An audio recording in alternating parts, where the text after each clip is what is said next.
कौशिक ब्राह्मणानं ते लेकरू विकत घेतलं उत्तम बाबा. घरी नेलं आणि सांगितलं स्वयंपाक करायचा मावशी तुम्ही, तू दुर्वा फुलं आणत जा बेटा, आनंदानं करील बाबा. आणि याला डोंब गिऱ्हाईक लागलं. कोणाला? हरिश्चंद्राला. 3 दिवसाचा उपवासी होता. डोंबाच्या घरी गेल्याबरोबर त्या डोंबाच्या बायका रागावल्या, कशाला आणलं हे टीबीचं पेशंट, काय काम करणार आहे. हरिश्चंद्राच्या तोंडावर म्हणते डोंबाच्या बायका, कृष सुकुमार आणाला कासया, काय द्रव्य वाया जात होते, आणला तर भरभरा पाणी. अन्नाचा कण नाही कुचे साहेब. 3 दिवसापासून हरिश्चंद्राच्या डोक्यावर माठ दिला. एवढं दुःख आलं का आपल्या जीवनात? जरा वजावाक्या करा. दिवसभर पाणी भरतोय, रांजणाला छिद्र पाडून ठेवलं. विश्वामित्रानं थेंब पाण्यात नाही. त्या बायकांनी बघितलं, नुसता नाटक करतो काय हा, म्हणून दोघ्या दरवाजात उभ्या राहिल्या. जसा माठ घेऊन हरिश्चंद्र आला, दोघीनं एकाच वेळी कानाखाली ठेवून दिली. माठासहित पडला राजा खाली. ताडी ती तयासे डोंबाच्या कामिनी. आणि सांगितलं त्या बायकांनी, हे घरी काम करण्याच्या लायकीच नाही बरं का, याला काम बदलून द्या. तिथून पुढे स्मशानाची राखण. म्हणून वाहे डोंबा घरी पाणी, हेही बरोबर आहे. आणि स्मशानाची राखण ही थोडा इतिहास समजून घ्या. अगदी 2-3 मिनिट पुन्हा घेतो मी, बस एवढं. आता उद्यापासून तर असंही नाही मला तुम्हाला, पण एक प्रसंग डोळ्यापुढे आणा. एक दिवस रोहिदास दुर्वा फुलं आणायला गेला. कुचे बाबा, सायंकाळची वेळ आहे. त्याचे चिमुकले मित्र होते, 5-5 वर्षाचे लेकर. अनवधानाने पाय सापावर पडला, साप दंश झाला. आणि ते 5 वर्षाचं लेकरू त्या मित्रांना म्हणतं, पोरो साप चावला रे बाबा, मरतो मी आता मी मरतो. तुम्ही एक काम करा, पळत पळत जा आणि स्वयंपाक घरामध्ये माझी माय असेल कौशिक ब्राह्मणाच्या वाड्यात, तिला सांगा माझ्यासाठी जगली रे माझी माय. तिला सांगा तुझं लेकरू मेलं म्हणा सर्पदंशानं. आणि मग माझी आई तुमच्या द्या ठेवून. 1 मिनिटाचं काम असतं, राहू द्या मी करतो बरोबर. ते काही करू नका, मी सगळे बरोबर करतो. मिलिटरी सारखं होईल सगळं. विठ्ठला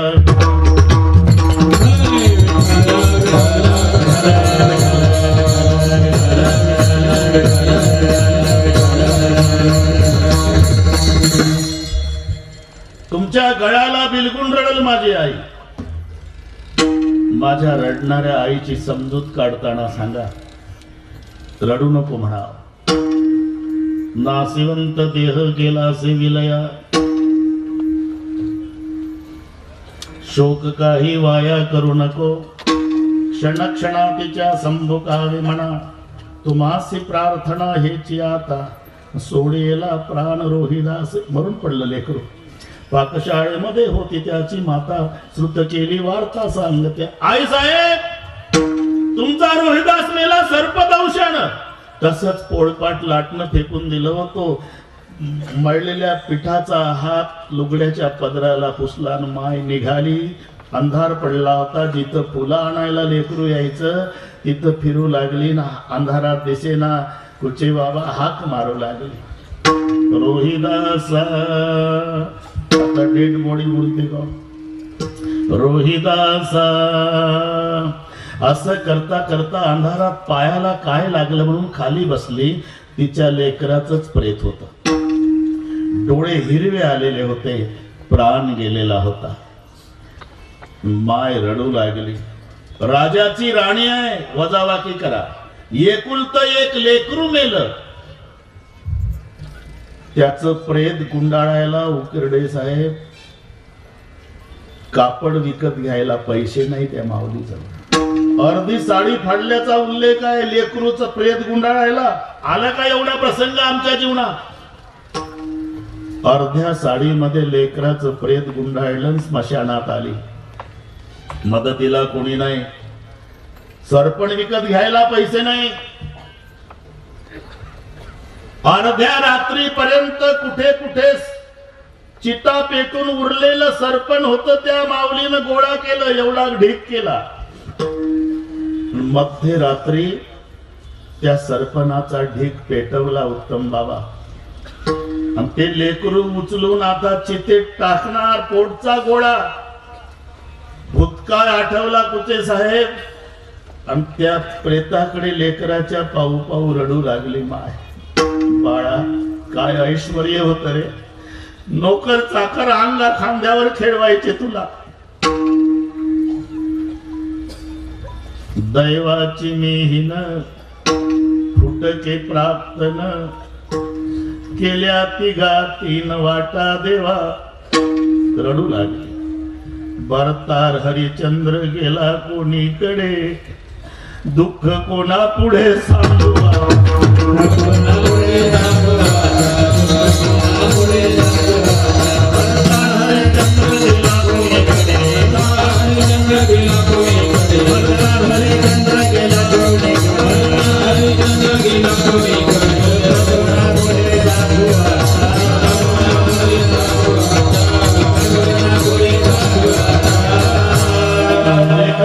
प्रेताला कवटाळून रडू लागली माय. भरतार हरिचंद्र गेला कोणीकडे, दुःख कोणा पुढे सांगू आता. रडता रडता तारा राणीची छाती भिजली. तुझे साहेब, छाती का भिजली म्हणून तिनं छातीकडे पाहिलं तर पाण्यानं भिजली नव्हती. लेकरावरच्या प्रेमापोटी वात्सल्य आवरलं नव्हतं आणि दोन्ही स्तनाला दुधाच्या आपोआप धारा लागल्या होत्या. त्या दुधाच्या लागलेल्या धारा पाहिल्या आणि पुन्हा लेकराच्या प्रेताला कवटाळून हंबरडा फोडून आईनं प्रश्न विचारला.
माझ्या स्तनी आला पाणा, आता पाजू कोणा रोहिदासा. ते प्रेत उचललं, चितेमध्ये टाकणार. भयानक आकृती, हातात कंदील, काना एवढी उंच काठी, उजव्या खांद्यावर घोंगड, जटा दाढी वाढलेली. झपाझप पावलं टाकतच ती व्यक्ती पुढे येऊन आवाज दिला, खबरदार. प्रेत हातावरच आहे. कौन बच्चा है? कौन है? मी हरिश्चंद्राची राणी तारा असं सांगणार होती. काशीच्या बाजारात विक्री झाल्यावर कुचे साहेब नवरा बायकोची भेट इथं झाली.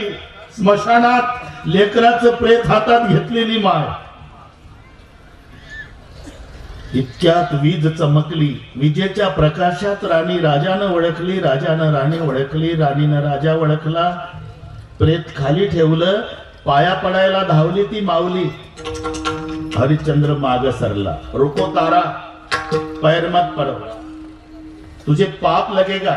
मैं जमदार का सेवक हूं, मशान में रहता हूं, अमंगल वेश वाला. अगर पैर पड़ोगी तो तुझे नहाना पड़ेगा गंगा में. मैं अपवित्र हूं. ये कौन बच्चा है? भूल गए क्या महाराज, आपका इकलौता बेटा कुल का वारिस रोहिदास है. क्या हुआ? सर्पदंश से मर गया महाराज. मेरा बेटा मर गया. हाँ महाराज, तो मैं क्या कर सकता हूँ? इतनी दया करो महाराज, जलाने के लिए इजाजत दो. देख तारा, मेरा एक नियम है, जिस दिन मुर्दा जलता है उस दिन मुझे 2 चीजें मिलती है, 1.25 सेर खिचड़ी, 1.25 गज कपड़ा. सवा गज कपड़ा मालिक को जाता है और 1.25 शेर खिचड़ी मैं खाता हूँ। वो 3 पत्थर लगाए हैं ना मशान में, वहां पका के भोजन करता हूँ। तो बोलते हैं ना मेरा बेटा है, हाँ महाराज। तो आज बेटे के लिए बाप भूखा रह सकता है, लेकिन मालिक के लिए 1.25 गज कपड़ा देना ही पड़ेगा। तारा मैं 1.25 शेर खिचड़ी नहीं लूंगा, लेकिन कपडा देना ही पडेगा। बस मी का सांगितला एवढा प्रसंग, एवढा मोठा प्रसंग। काल कुचे साहेबांनी सांगितलं ते 37 वर्षाच्या मुलाची आत्महत्या, मायबाप रडतात, बायको रडती, लेकरं रडतात। अरे कशा करता करायची आत्महत्या? हे थोडं वैषम्य आहे। कुचे साहेब तुम्ही सांगितलं आमचा ऊर भरून आला, असा सांगणारा कोणीतरी नेता त्याची गरज आहे आज। एक लक्षात घ्या, हे वैषम्य मानावं लागेल तुम्हाला। 50,000 कर्ज असलेला आमचा इमानदार कास्तकार झाडाला फास घेऊन मरतो आणि 50 लाख असलेले बैमान एसीच्या रूम मध्ये झोपून आहे। विचित्र आहे। तरी पण सगळ्या कुचे साहेबाच्या भाषेत सगळ्या कास्तकाराला पांडुरंगाची शपथ आहे, अजिबात आत्महत्या करू नका। तुम्ही निर्णय घेतला असेल आता दोरी लावून फास घ्यायचा, तर ती दोरी फेकून द्या। थोडा विचार करा, तुम्ही जीवानिशी मरणार आहे। उद्या पोलीस पंचनामाला येईल, कुचे साहेब 1 लाख रुपये घेऊन सरकारची मदत तुम्हाला देईल। तुमचे डेड बॉडीचा पंचनामा होईल, नातलगाच्या ताब्यात प्रेत मिळेल, नंतर त्याची प्रेत यात्रा निघेल, उसनं पासनं करून दावा होईल। पण पुढचं पहा, तुमचे सोन्यासारखे लेकर जालन्याच्या स्टँडवर 1-1 रुपयाची भीक मागतील आणि तुमची सोन्यासारखी पत्नी दुसऱ्याच्या दारात धोंडी भांडी करल आणि तुमचं मोठं कुंकू लावलेली, नऊवार नेसलेली अशिक्षित माय आणि तुमचा पटक्यावाला बाप दादा दादा करून मरेपर्यंत हंबरडा करून रडल। त्यांचा विचार करा। मनावर आलं, बिगर तिकीट भीक मागत रेल्वेनं अख्ख्या भारतभर तीर्थयात्रा करा, 6 महिने येऊ नका। आणि मग 6 महिन्याचा काळ लोटल्यावर डोकं शांत झालं म्हणजे जिवंत आपल्या परिवारात वापस या। पण तुम्हाला पांडुरंगाची शपथ आहे, शेतकऱ्याला आत्महत्या करू नका। एवढा दुःखाचा डोंगर कोसळला हरिश्चंद्रावर, तरी त्यानं रोगोर घेतलं नाही। आणि एवढा प्रसंग आला तारा राणीवर, तरी तिनं रॉकेल वतलं नाही। माऊल्यांना सांगतो, म्हणून समाधान बिघडू देऊ नका, मन करा रे प्रसन्न। मी का वाढवलं? अरे प्रसाद म्हणजे काय? प्रसाद म्हणजे प्रसन्नता, आणि ही प्रसन्नता फक्त दोघं देतात, एक तर संत देतात अथवा भगवंत देतो। प्रसाद देतो पंढरीनाथ। मी आता प्रत्येक ठिकाणी पुढारी भेटला की सांगणार आहे, हे आमच्या कुचे साहेबांनी सांगितलं तसं सांगा, शेतकऱ्याला हिम्मत द्या। आता शेतकऱ्याचं कोणी नाही वाली, थोडं लक्षात घ्या, कोणी नाही, तो एकटा। अहो हे तुम्हाला मान्य करावं लागेल कुचे साहेब, मी शेतकरीच आहे, आम्हाला तो अधिकार ठेवला नाही। तुम्ही एक पुडी घ्या तंबाखूची, त्याच्यावरची किंमत वाचा, पैसे मोजा, घरी या, फोडून पाहण्याचा अधिकार दिला नाही तुम्हाला। खताची पुडी घेतोय आम्ही, फोडता येत नाही, पाहता येत नाही आत काय आहे, विटाचा भुगा का रेती भरली, मुक्काट्याने आम्ही पैसे मोजायचे, शेतात आणून टाकायची रेती। पण आमचा 1 नंबरचा माल मार्केटला न्या, एवढा भाला खूप असतं ते पोत्यात। असं वाटतं की पोत्यात नाही, या बैमानानं कास्तकाराच्या पोटातच घातला चाकू। 1 नंबरचा गहू पण पोत फाडून पाहतो, आणि आम्हाला तंबाखूची पुडी फोडण्याचा अधिकार दिला नाही। हे कुठंतरी थांबलं पाहिजे। आज आमचा शेतकरी मंदिरात जाऊन रडतो देवाजवळ, भगवान मैंने मौसम से ज्यादा हुकूमत को सहा है, अरे किसान पानी में कम आंसुओं में ज्यादा बहा है। मैं उगाता हूं कपास, हा शेतकऱ्याचा प्रश्न आहे देवाला। पत्रकार मंडळी जरूर लिहा आहे, अरे कोण पेरतय कपासी? भारतातला शेतकरी मग तो देवाला विचारतो, मैं उगाता हूं कपास तो सारी दुनिया कपड़े पहनती है, फिर मेरी लाश ये कफन के लिए क्यों तरसती है? हा देवाला प्रश्न. आणि म्हणून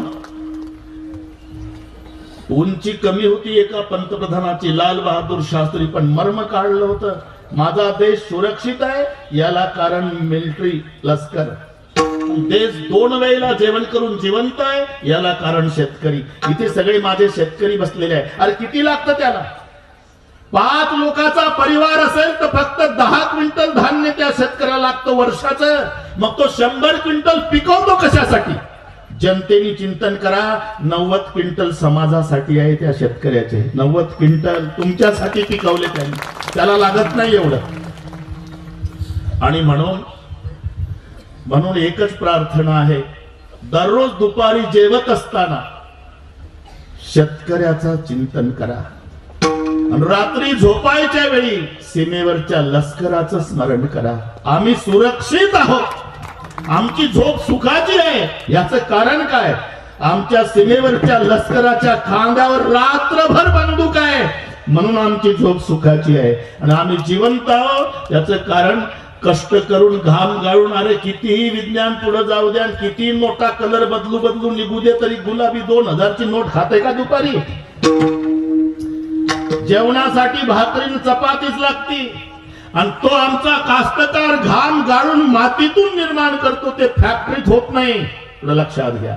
म्हणून तरी जसं कुचे साहेबांनी सांगितलं, अगदी आमचा ऊर आनंदानं भरून आला. मी महाराष्ट्रातल्या कोणत्याही नेत्याला सांगेन, भाषण जरूर करा मत मिळवण्यासाठी, पण आमच्या शेतकऱ्याचं त्याच्यात 2 मिनिट येऊ देत जा. त्यांना हिंमत द्या, बाबा रे आम्ही तुमच्या पाठीशी आहोत, अजिबात आत्महत्या करू नका. म्हणून मी सांगितलं, वजाबाकी शिका.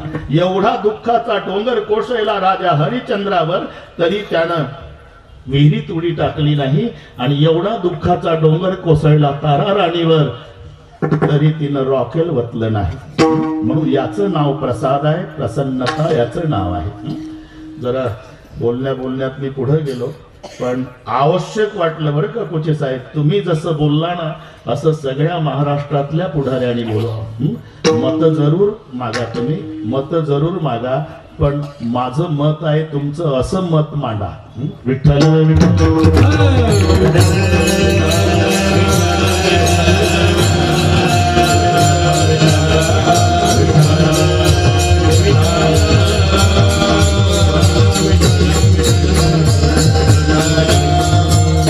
याचं नाव प्रसाद आहे. ही प्रसन्नता, आणि प्रसन्नता दोघाकडे, एक तर देवाकडे अथवा संताकडे. म्हणून 2च प्रमाण आतापर्यंत. भाडेकनी गीते गात प्रसाद देतो पंढरीनाथ. दुसऱ्या प्रमाणावरून एक जटाळे झाले चंद्रभागे वाळवंटे. एक जटाळे झाले चंद्रभागे वाळवंटे. एक जटाळे झाले चंद्रभागे वाळवंटे. माझा झाडला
गोपाळासी लाह्या वाटी. या हृदय मिळाला, भारतात मिळाला, महाराष्ट्रात मिळाला, साधू संतांच्या नंतर मिळाला. अरे मग उभं आयुष्य पिठलं भाकरी खाण्यात घालवण्यापेक्षा देवाचा प्रसाद करा.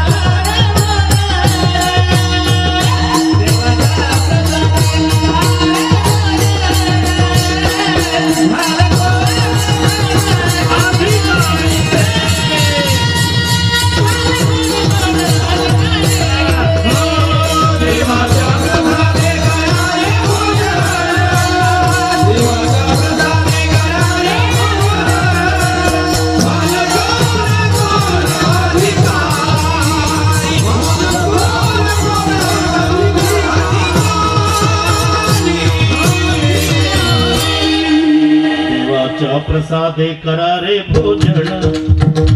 कुठं जाना बदनापूरला, इथं कुचे साहेबानं उत्सव केला ना, त्याचा आज प्रसाद आहे. देवाच्या प्रसादे करा रे भोजन.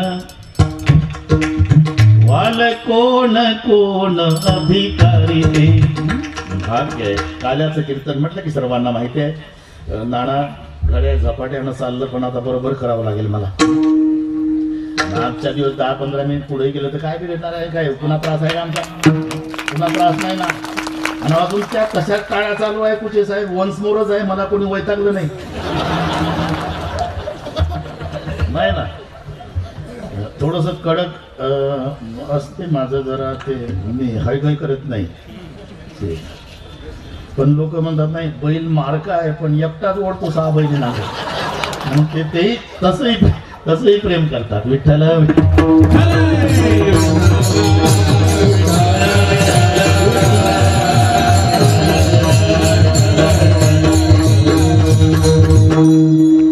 देवाच्या प्रसादे करारे भोजन. वाल कोण कोण अधिकारी ते.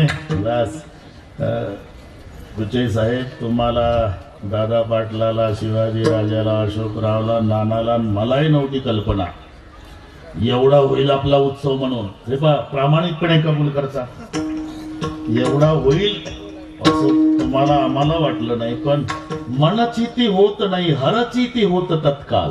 माणसाच्या मनातलं होत नाही, परमेश्वराच्या मनात होतं. म्हणून इतका दृष्ट लागेल असा सोहळा संपन्न झाला. सगळे सांभाळलं देवानं. 7 दिवसात हायवे टच कार्यक्रम आहे. एका भोळ्या बाबड्या भक्ताला सुद्धा खर्चटलं नाही का? हनुमानजी रक्षणाला होते, आमच्या शिवाजी बाबांनी सांगितलं. आनंदही आनंद आहे. आज तो समुद्रच झाला ना. काय तुमच्यात जादू आहे हे आम्हाला कळत नाही. वाकुळणीलाही तसाच समुद्र केला. म्हणून तेव्हाच आमचे नारायणराव कुचे साहेब म्हणले कार्यक्रम करू नाना, पण 8 दिवस थांबावं लागेल तुम्हाला. तुम्हाला थांबण्याचा आग्रह का धरला होता हे उत्तर आज कळलं आम्हाला. विठ्ठल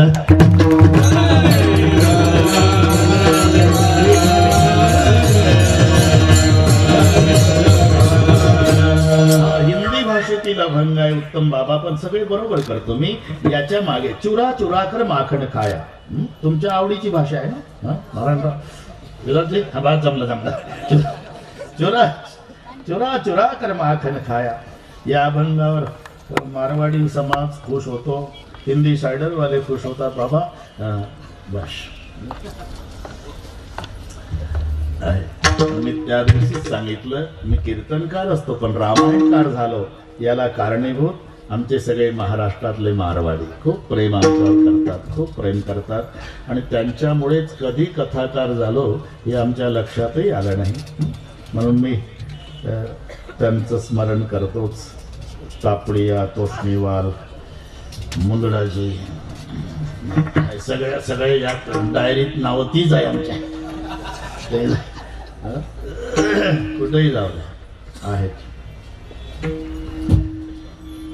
चुरा चुरा कर माखन खाया, त्याच्या मागचा एक संदर्भ सांगतो आपणाला.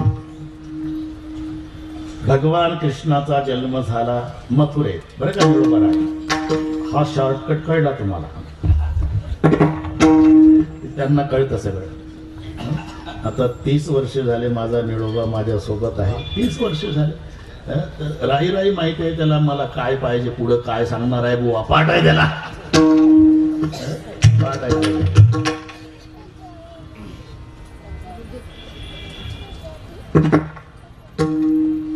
जन्म मथुरेत झाला प्रगट गोकुळात झाला पुढे खोड्या करू लागला कळलं सगळं मग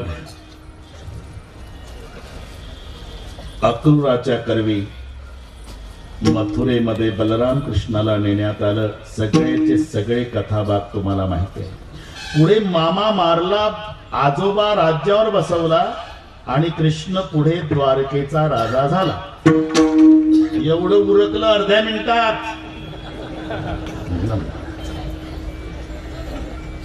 आणि एक दिवस सूर्यग्रहण आहे म्हणून कृष्णजींनी सांगितलं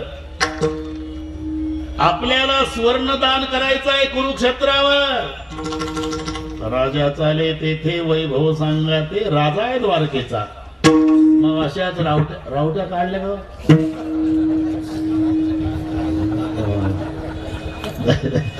तिथं होतं सगळे राजाचं काय राजा चाले तेथे वैभव सांगा ते रावट्यान सगळ्या लवाजमा उत्तम बाबा कुरुक्षेत्रावर सुवर्ण दान द्यायचा सूर्यग्रहणाचा दिवस आणि तेव्हा श्रीकृष्णजीला आपल्या आईची गोकुळातल्या सगळ्या मित्रांची गवळींची आठवण झाली येत असते ना दुःखाच्या प्रसंगी तर आठवतच नारायणराव पण जेव्हा अति सुख पाडाजवळ लोळून घेत तेव्हाही वाटत आज माझा बाप पाहिजे होता आहे ना हा ना दुःखाच्या वेळेला हे पा आईपेक्षाही प्रेम बापाचं जास्त असते किरकोळ संकटाच्या वेळी आई चालता चालता काटा जर पायात भरला ना माणूस सहज म्हणतो आई ग पण टेन्शन मध्ये असताना हायवे ओलांडताना जर ट्रक याच्याजवळ करकचून ब्रेक दाबून थांबला की दोन्ही हात वर करून बाप रे इथं नाही आई आठवत पुढे लक्षात घ्या किरकोळ संकटाच्या वेळी आई तोंडात येते पण भयानक संकट येतं तेव्हा बाप बापाचं प्रेम आईपेक्षाही काकणभर जास्त असते आज माय बापाची आठवण आली जा रे गोकुळात जा माझ्या आईला बाबाला माझ्या गोपिकांना गोपाळांना सांगा पेंद्या वाकड्या बोबड्या सुदाम्या श्रीदाम्या बोलवलं म्हणाव कृष्णजीने कुरुक्षेत्रावर निरोप आला उत्तम बाबा आता काळ बराच गेला होता म्हणजे जवळजवळ 92-93 वर्षाचं वय देवाचं आणि गेला तेव्हा 12 वर्षाचा तुम्ही लोक चालवा घरी गेल्यावर मी फाजील बाता मारत नाही इतिहास सांगतो की भगवान 11 वर्षे 52 दिवस गोकुळात होते 18 वर्षे 7 महिने मथुरेला होते आणि 95 वर्षे द्वारकेला असे 125 वर्षे देव पृथ्वी तलावर होते हे 3 टप्पे पडले 12 वर्षापर्यंत 12व्यात पदार्पण झालं तेव्हा गोकुळात आणि मग 18 वर्षे 7 महिने होते मथुरेमध्ये आणि तिथून पुढे गेले तेव्हा द्वारकेला होते 95 वर्षे असे एकंदर 125 वर्षे देव पृथ्वी तलावर होते देव अर्जुनाच्या रथावर सारथी झाले युद्धात तेव्हा वय 90चं होतं 90च्या वयात ड्रायव्हिंग चालू होती युद्धातली याय का ट्रॅक्टरवरच उचललं बसलो जीपवर चाल गाडी घेऊन युद्धातली ड्रायव्हिंग बरं तिकडच्याही पार्टीला आता याच्या हा इतिहासात वेळ जाईल आपल्या तिकडच्याही पार्टीला कमी नव्हते युद्धात भीष्माचं वय 180 होतं द्रोणाचार्याचं 140 होतं तर हे 2 बुढे अख्ख्या सैन्याला आवरत नव्हते बस जाऊ द्या तुम्हाला गोड वाटतं मलाही सांगा वाटतं पण हे राहिलं ना आपलं मी सांगत होतो 92-93चं वय असं जा आता हे 90-92चे झालते गोपाळ सगळे 12 वर्षाचा होता देव तेव्हा गेल्यानंतर आता निरोपाला निळोबा महाराज तुम्हाला बोलावलं कुरुक्षेत्रावर कृष्णजीनी त्या म्हाताऱ्या झालत्या गोपिका चिडल्या आता आठवण आली का त्याला आमची इतके वर्ष झाले, जा सांग त्या कृष्णाला, त्या गोपिका मेल्या म्हणा, त्यांना पेटवलं म्हणा, त्यांची राख झाली म्हणा. आता जर वेळ मिळत असेल तर त्यांच्या झालेल्या राखेवर जाऊन बासरी वाजव म्हणा. मेल्या त्या गोपिका, त्यांची राख झाली. मेल्या त्या गोपिका, त्यांची राख झाली.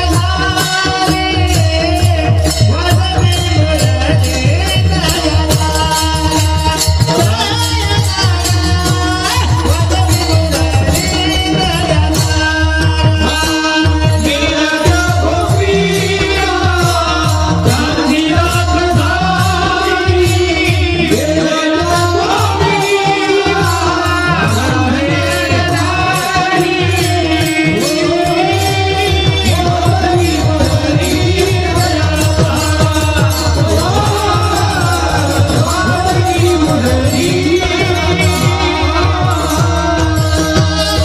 गगनाला.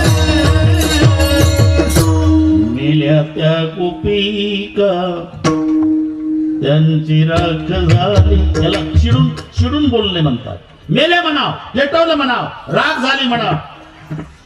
नका रागाव. काय नका रागाव? इतके वर्ष झाले गेला, साधं पत्र पाठवलं नाही. अरे मोठा माणूस आहे, कार्य व्यापानं जमलं नसेल पत्र पाठवायचं. पण तुम्ही गावभर गोपिका आहे, तुम्ही तरी इतक्या वर्षात एखादा टपाल पाठवलं का कृष्णाला? आम्ही कसं पाठवायचं का? अरे ते एका गावला राहत नाही तर मुक्काम पोस्ट काय टाकायचा? आणि त्याला हजारो नाव आहे तर नेमकं कोण्या नावानं टपाल पाठवायचं? कान तारो नाम रोज रोज बदले मुक्काम, बरं जाऊ द्या 11:15 झाले. बा खरं बोलतोय मी. वर पहा म्हणतात 11:15 झाली ना, 15 मिनिट आहे आपलं कीर्तनाचे आता. हा ना, झाले ना 11:15. तुम्ही काय हा मग नाही, मला माहिती आहे अशाच वेळेला याच मोसम मध्ये आम्ही बोलत असतो. चालू द्या बाबा.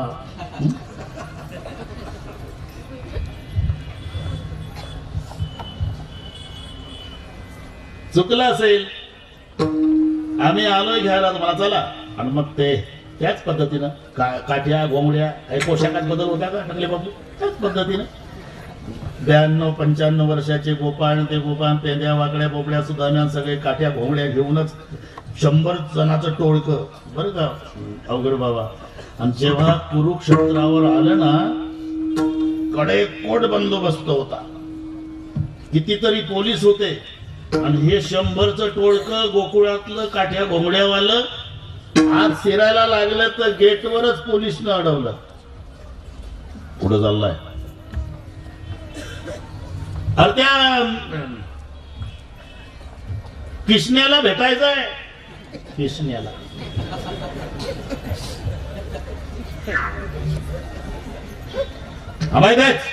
पोलिसने अडवलं. आणि वस्तुस्थिती आहे ना, आता किती जरी पांडुरंगाची शपथ घेऊन सांगितलं की मोदी साहेबांनी एकाच डब्यात चहा विकला, तरी त्याचा वाचमेन लाद घालल तुमच्या कमऱ्यात. आता नाही चालत.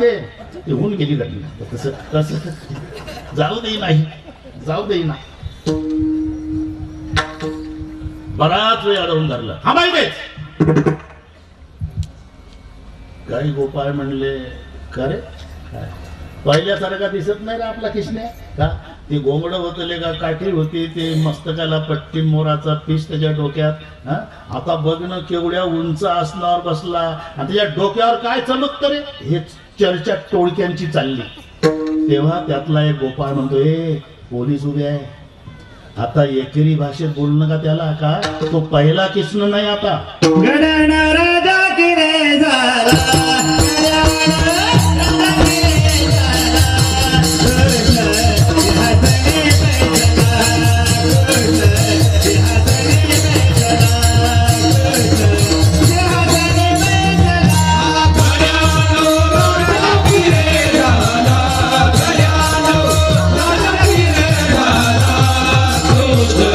Yeah.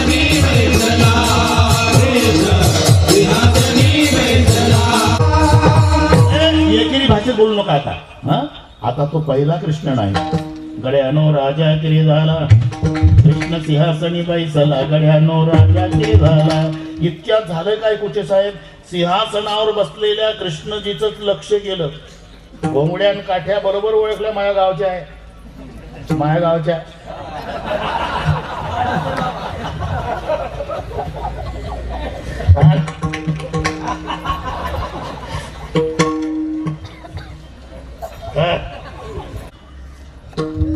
सिंहासनावर उभे झाले आणि दोन्ही हात वर करून पोलीस वर रागावले. ए पोलीस, येऊ द्या आतमध्ये, मी बोलवलं त्यांना. असं म्हटल्यावर हे सोयीचे जातात का कुचे साहेब? पोलीसला ढकलून चालल्या घोंगड्या. ए खाकी कपड्यावाल्या, होय बाजूला, तुला बाप बोलवतो. अरे आम्हाला काय माहिती भाऊ, तुमचा एवढा वशीला आहे, जा बाबा जा. पोलीस ते जेव्हा काठ्या घोंगड्यावाले गोकुळातले 100 आणि देवानं उडीच टाकली खाली सिंहासनावून, सगळे VIP चकित झाले. आणि एका एकाच्या गळ्याला बिलकू बिलकू जगाचा बाप रडला. कारण आयुष्यात पहिल्यांदा भेट झालेली. आता एक लक्षात घ्या उकरडे पाटील, समाजामध्ये लहानपणचा मित्र भेटू नये. समाजात ते काय अपमान करत. हा ना, तुम्ही इकडे किती मोठा असू द्या, खोलीत एकटं भेटलं तर काही हरकत नाही. मग आबे काबे काय चाललं बे हे चालते. पण समाजात तुम्ही कितीही मोठा असू द्या, तुम्ही यात्रेच्या निमित्तानं गावात जा, तर तुमच्या वर्गात शिकलेलं, शेळा वळलेलं बांधावर बसतं, तिथून उभं राहून म्हणतं, अ साहेबा, ए साहेबा, तंबाखू का दर्जा खाली जातो. संत गोस्वामी तुलसीदासजी म्हणतात, अख्ख हिंदुस्तान माझं रामायण डोक्यावर घेऊन नाचतं. संत गोस्वामी तुलसीदासजी की जय, संत गोस्वामी तुलसीदासजी की जय, संत गोस्वामी तुलसीदासजी की जय. पण मी माझ्या गावात गेल्यावर माझ्या वयाचे विचारतात, केव्हा आला रे तुळशा, मर जाओ जाओ नाही, जन्मभूमी के गाव रे, गुण दोष तो पुचे नाही, पुकारे पिचले नाव. आणि मग यांनी एकेरी भाषेत सुरुवात केली. कुठं होता रे कृष्ण्या, किती दिवस झाले भेट नाही बाबा रे. कुठं होता कृष्ण्या, सांगतो सांगतो. अरे कृष्ण्या कुठं होता, अरे सांगतो रे दम काढा, सांगतो सांगतो. सुरुवात झाली. हे बघा, गोकुळ सोडून गेलो ते माहिती आहे रे, पुढे कंसाला मारलं, अरे तेही माहिती आहे, पुढचं सांग. मग द्वारकेला गेलो, हा ते माहिती आहे, द्वारकेचा राजा झालो बाबा. पुढे आमच्या आत्या भावासोबत लढाई झाली होती कौरवांची, मग पांडव पार्टीला होतो मी, अर्जुनाच्या रथावर सारथी झालो. पहिल्या दिवशी कणे माझा अर्जुन युद्धच करेना, मग कर्तव्य बिनमुख झालेल्या अर्जुनाला कर्तव्य सन्मुख करण्यासाठी मी पहिल्या दिवशी गीता सांगितली. एक गोपाळ म्हणला, गीता आम्हाला सांगशील का रे? तुम्हाला नाही कळायची का, संस्कृत मध्ये आहे ते, आम्हाला काहीच नाही सांगायचं. अरे कृष्णा सांगेल ना, काय प्रवचन कधी, आजच 4 ते 5 झालं. सगळे कुरुक्षेत्र 3:30लाच फुल झालं कुचे साहेब. पण VIP मध्ये हेच होते, काठ्यान घोंगड्या, माया गावचे. त्या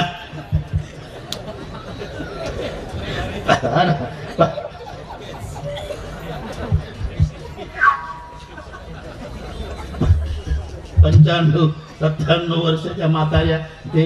आणि मग झालं प्रवचन सुरू. हरे राम राम राम हरे हरे, हरे कृष्ण कृष्ण कृष्ण हरे हरे. आणि भगवान बसले बरं का अवघड बाबा. श्री भगवान वाच प्रवचन, गतिर भरता प्रभु साक्षी निवास शरण सुरुत, प्रभो प्रदे स्थानम निधानम बीजमव्ययम. म्या बोलविल्या वेद बोले, म्या चालविल्या सूर्य चाले, म्या हलविल्या प्राण हरि जगाते चाळिता, म्याची निमिला साता काळू ग्रासित भूता, ये म्हणी आगते पंडसुता सकळे जयाची, ऐसा जो समर्थू तो मी जगाचा नातू. हे सगळे माझ्यामुळे चालतं, माझा कोणापासून जन्म नाही, मी कोणापासून झालो नाही, माझ्यापासून कोणी झालं नाही. मला मायबाप नाही, मला मुलंबाळ नाही. मी परमेश्वर आहे, मी ईश्वर आहे, मी देव आहे, मी परमात्मा आहे, मी प्रभू आहे. चालू प्रवचनातच एक 95ची गवळण उठली. ए प्रवचनवाल्या, एक शंका आहे शंका. ते स्वयंसेवक म्हणले, ए म्हातारे तिकडे विचार शंका नारायणरावच्या बंगल्यावर.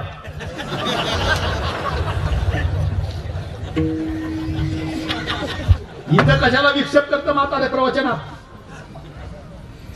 गप बसा तुम्ही. म्हातारी खवळली.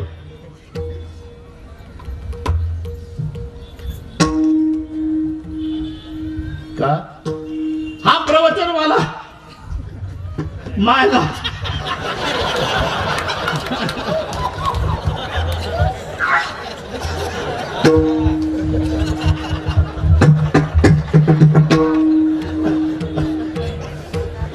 नारायणराव फार कळत माया गावचा आहे प्रवचन मला. आणि देवई म्हणले माया गावचीच आहे म्हातारी.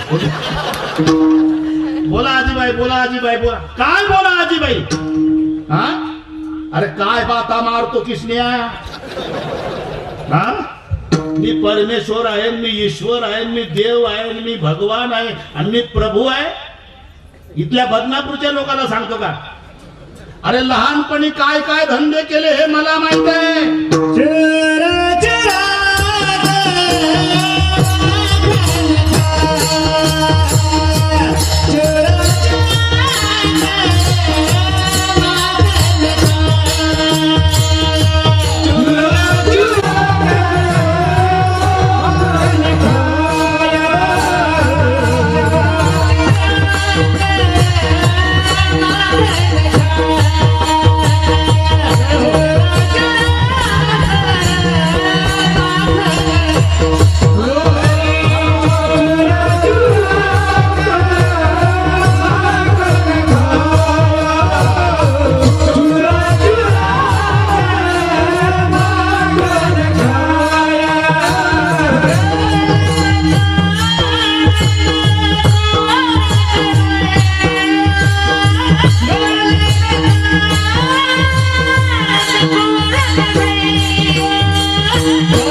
गोकुळाला वैताग आणला.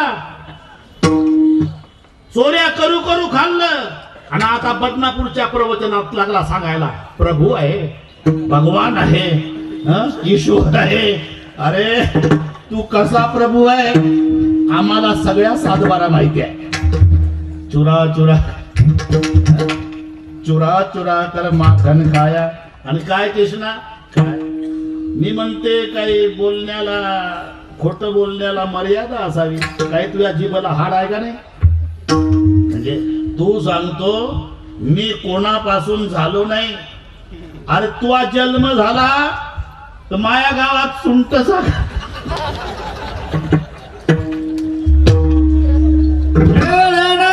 म्हणते गवळा नेला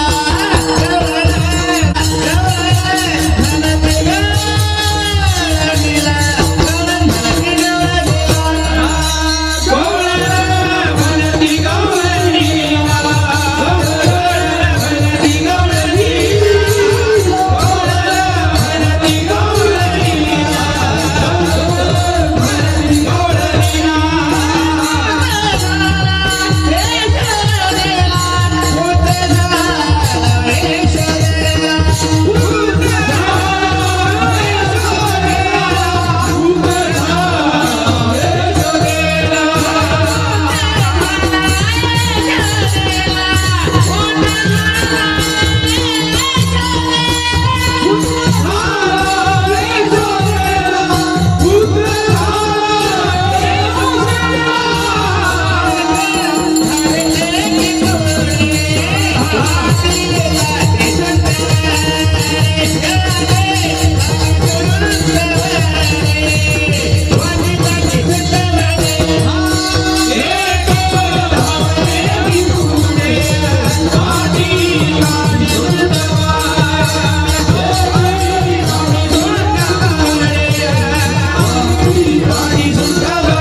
जाहिरात करणारे आम्ही.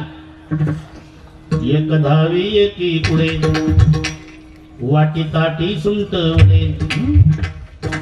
वाटी ताटी सुंट वडे. एका बुवाचं ऐकलं बुवा. ताटात घेऊन सुंट वड्या वाटत होत्या, काही वाटीत घेऊन वाटत होत्या. आता हा टिपणं पाठ केल्याचा परिणाम आहे. सांगा भाऊ, पण त्याच्याही तारखा नाही भेटत रे. अरे राजा, इथे ताटीला सप्तमी लावायची आणि वाटी हे क्रियापद घ्यायचं तर अभंग सुटत असतो. वाटी क्रियापद आहे आणि ताटीला प्रत्यय सप्तमीचं लावायचं. म्हणजे ताटी म्हणजे इथे विलांटी आली, आत मध्ये ठाई, ताटात, ताटामध्ये, ताटाच्या ठाई, ही आत हे सप्तमीचं प्रत्यय. सला ते सलाना ते चाचीचे उंतून पेक्षा पासून वासून खेरीज वगैरे हे माहिती आहे तुम्हाला माहिती आहे. त्यातलं ही आत हे सप्तमी लागते ताटीला. म्हणजे जे ताट आहे ना, तिथे ताटी म्हटलं तर ताटामध्ये, ताटात, ताटाच्या ठाई असे व्याकरण दृष्ट्या त्याचे अर्थ होतात. आणि पुढे जे वाटी आहे ते वाटी नाही घ्यायची, कटोरी. वाटी हे क्रियापद आहे. ताटामध्ये सुंटवडे घेऊन वाटत होत्या. हे म्हणतं काही जणी वाटीत वाटत होत्या, काही ताटात. चालू दे गोष्टी पाठ करून घे. जय विठ्ठल पर्यंत जमतंय तुझं. विठ्ठल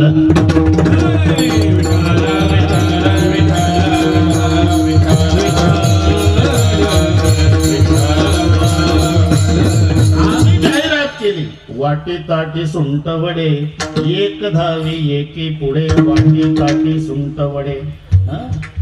अरे तुझा जन्म झाला तेव्हा सुंट वडे वाटणारे आम्ही, तू बदनापुराच्या प्रवचनात सांगतो माझा जन्म नाही. रे काय लबाड बोलतो किशन्या, तू कोणाचा आम्हाला माहिती आहे. कौलन कानंद कुमार कन्हैया स्वयंसेवक म्हणले, म्हातारे 12 वाजले, तुझा ऐकायला आला का? एवढा खर्च केला का कुचे साहेबांनी मंडपाचा? तूच बसली एकटी बोलत. लहानपण आहे, गेल्या असेल चोऱ्या. तुम्ही का बसा बरं का किशन्या. ती म्हणली काय, हे प्रवचन बाकीच्यांना सांग, मी ऐकून घेणार नाही. काहे बराई दिखावत मोही, काहे बराई दिखावत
सर्वांना ते घेतील ऐकून.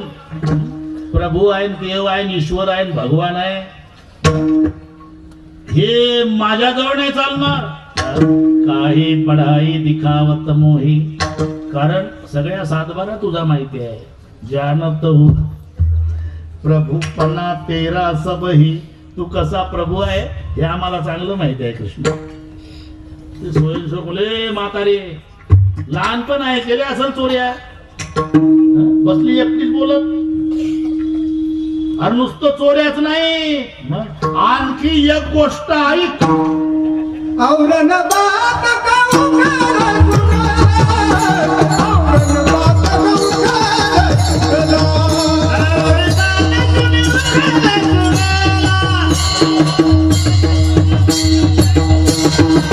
गावकर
कपिल देव षटकार मारतो, जरा टाळा वाजवा.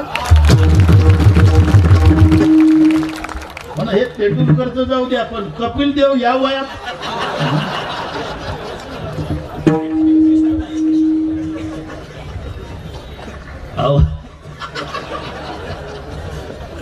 आणखी एक गोष्ट ऐक.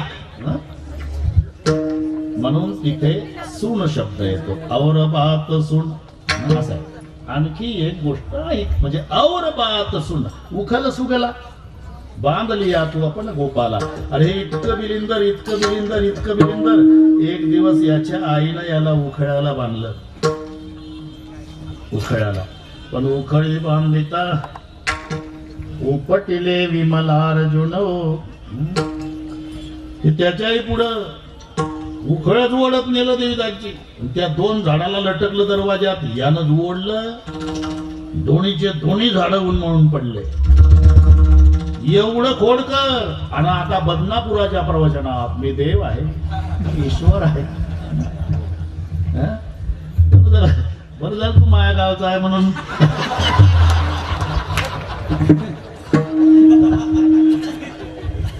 जाऊ द्या, लहानपण आहे. बांधलं असेल उखळ्याला. अरे एवढंच नाही, शेवटी खोड्याची मर्यादा संपली. सगळ्या तक्रारी याच्या आईकडे. आणि मग आई वैतागली आणि एक कांबळ्यानं काठी दिली आणि याला गाईच्या मागे लावला. फिरत बन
फिरत पणपण गौवा चरावत कहे तुकया बंधू लकरी लेले हात कांद्यावर कांबळ्यान काठी घेऊन गाई चारल्या आणि बसला आता बाता मारत देव आहे प्रभू आहे काहे पढाई दिखावत मोही बाकीच्यांना सांग का मी नाही ऐकणार म्हणजे जानत हो प्रभूपणा तेरा सबही एकदा 10 ते 12 कीर्तन होतं पण ते आता 12:30 पर्यंत करावं लागेल नाना होच म्हणतात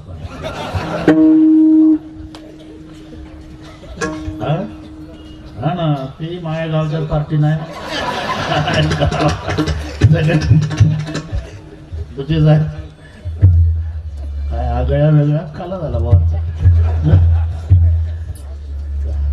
आता संप्रदायपूर्वक भजन घेऊ सर्वांनी हात वर करा दोन्ही बदनापूर मध्ये पंढरपूर वा एका ताला विठोबा रखुमार